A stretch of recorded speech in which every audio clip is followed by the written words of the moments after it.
it's been to be in government and to feel the euphoria of a fantastic budget released to the public in the way that it's been received around the country. It's great to walk down the street and have people come up and say to you, gee, you know, John Key's doing a wonderful job. He's doing a fantastic job. And to see where that praise has come from right across the country. Those people have worked for years and years and years without any show of any understanding of the pressures on them in making ends meet. Those people who have worked hard, backed themselves, made a success of themselves, never received a time of day from the previous government. And I'm so pleased to be part of this government that has finally recognised that people across the board need some sort of relief in the form of tax relief. The left of the House continually associate wealth with callousness and cynicism. We continually hear them talk about people only succeed, or those who succeed have only got there on the backs of those people that they employ, and it's time that those people received a break. And it's interesting to look across the House and listen to their speeches, and I have to congratulate the member who's just resumed his seat, and that was the most ably read speech out of the Labor Party media unit I've heard for some time. I believe that he did that incredibly well, and it's a shame that he couldn't remember the lines himself and deliver it with a little bit more passion, but there you go.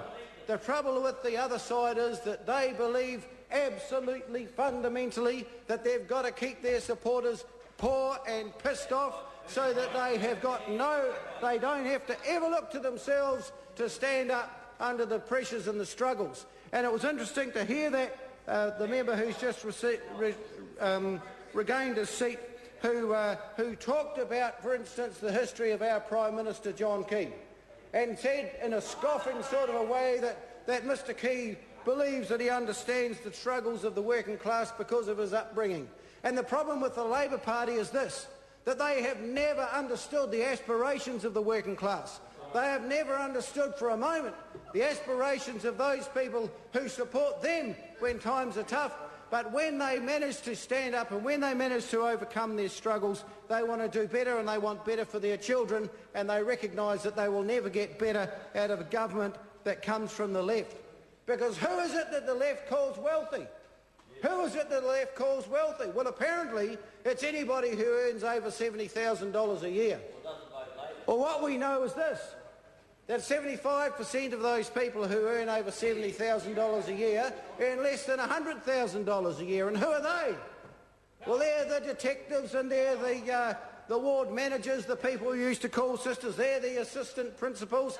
They're some of the teachers, and they're working for that level of pay. And the previous government, those people on the other side of the House, want to tax them at 39 cents on the dollar. They want to grab every cent that they can from them, and they rubbish their aspirations to get on and to do better, and that is not on. Labor is not the party of aspiration, because they continually slag off anybody who achieves, who works hard and who experiences success.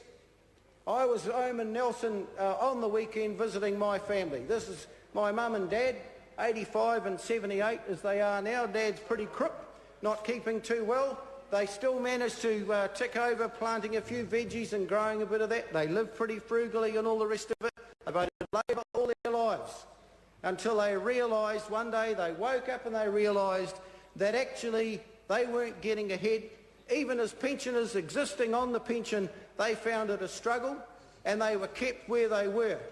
And I had the great conversation with my mum on the weekend when she was so pleased that she had voted National in the last couple of elections, and she will for the foreseeable future, because she knows that under National people are being encouraged. I look, for instance, at my cousins earning an average wage of about 50 grand a year, now paying half the tax they were 2 years ago.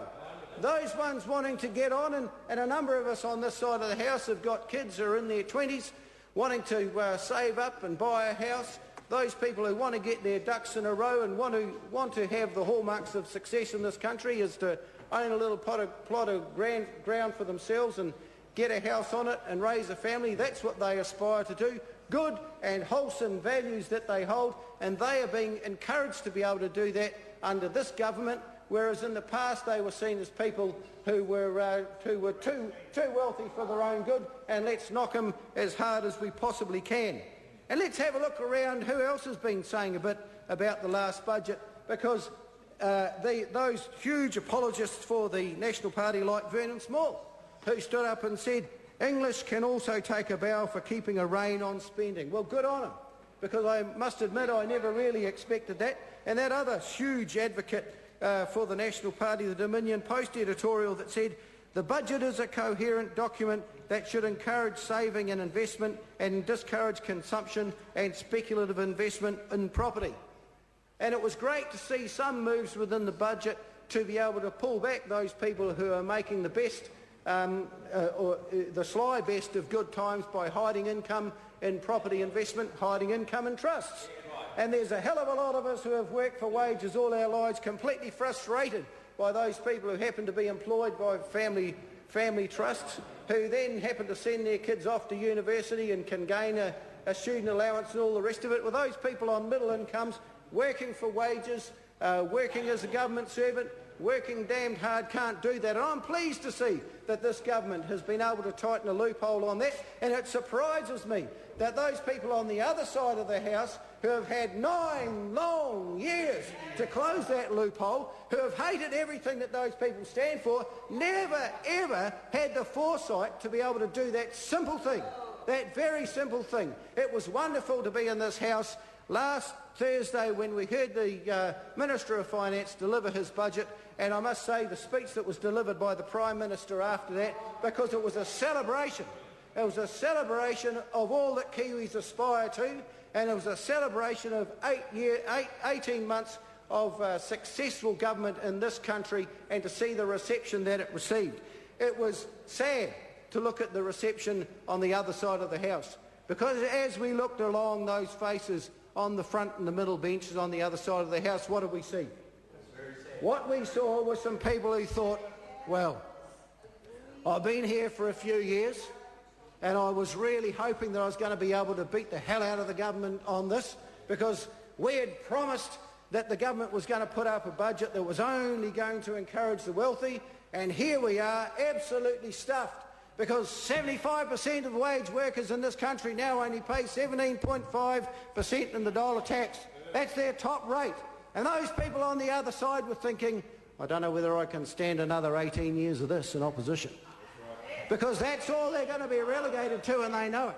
And it's going to be very, very interesting to see who chucks their towel in the next few months, as we lead up to an election year next year that we on this side of the House are all looking forward to. It's going to be incredible to see who actually throws a towel in and says, I've had enough.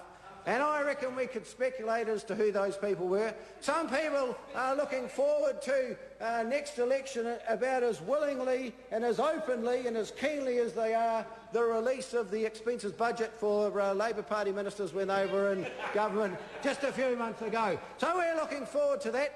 The New Zealand public are looking forward to another 20 years under a National Party government, knowing that they can save and achieve the aspirations that they have held for so long. Those people who are oppressed under the left are looking forward to stand up, chin out, chest out and achieving under a National Party government. Thank you, Mr Speaker. Honourable Steve Chad.